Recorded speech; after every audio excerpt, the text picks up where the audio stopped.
अब मैं आपको इस वीडियो से लॉन्ग टर्म और शॉर्ट टर्म गेन और लॉस का रिपोर्ट कहाँ से देखना है वो बताऊंगा।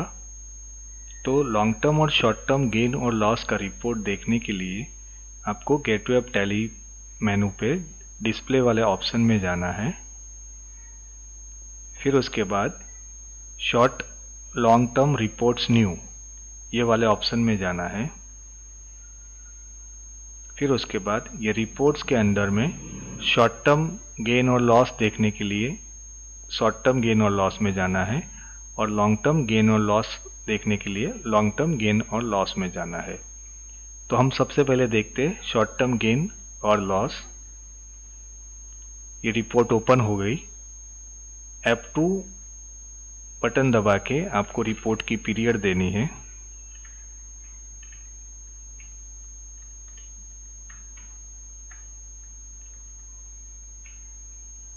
अब ये रिपोर्ट आप देखिए, यहाँ पे ये आपका स्क्रिप्ट का नाम आएगा।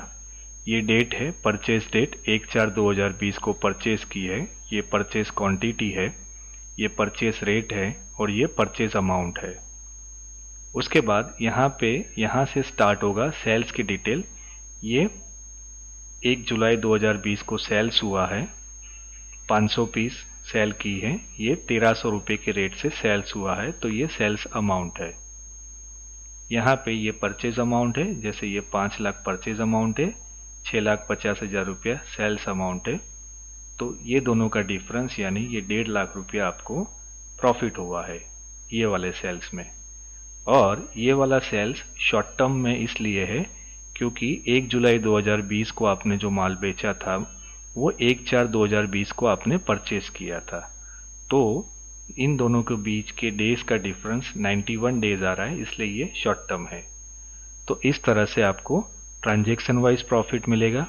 पर्टिकुलर उस स्क्रिप्ट का टोटल क्या गेन है और लॉस है वो भी डिस्प्ले हो जाएगा। और उसके अलावा जैसे ये दूसरी स्क्रिप्ट है उसका ये टोटल गेन और लॉस है और ये दोनों का मिला के ओवरऑल जो शॉर्ट टर्म में कितना गेन हुआ है या लॉस हुआ है वो यहाँ पे नीचे आपको बॉटम में डिस्प्ले हो जाएगा।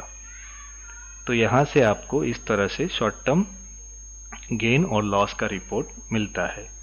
सेम इसी तरह लॉन्ग टर्म गेन और लॉस देखने के लिए आपको ये वाले ऑप्शन में जाना है और ऑल्टर F2 बटन प्रेस करके आपको पीरियड चेंज करना है और रिपोर्ट को देखना है।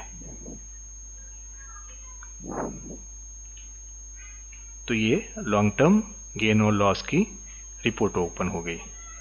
जैसे ये HDFC बैंक में 2,80,000 का प्रॉफिट हुआ है, कोटक का 2,40,000 में का प्रॉफिट हुआ है। दोनों का मिला के टोटल 5,20,000 रुपया प्रॉफिट हुआ है। और ये सब ट्रांजैक्शन ये 821 डेज का है, ये 455 डेज का है, जिसकी वजह से ये लॉन्ग टर्म में जा रहा है। तो इस तरह से आपको इस मॉड्यूल में लॉन्ग टर्म और शॉर्ट टर्म के गेन और लॉस के रिपोर्ट जनरेट होते हैं। Thank you very much sir.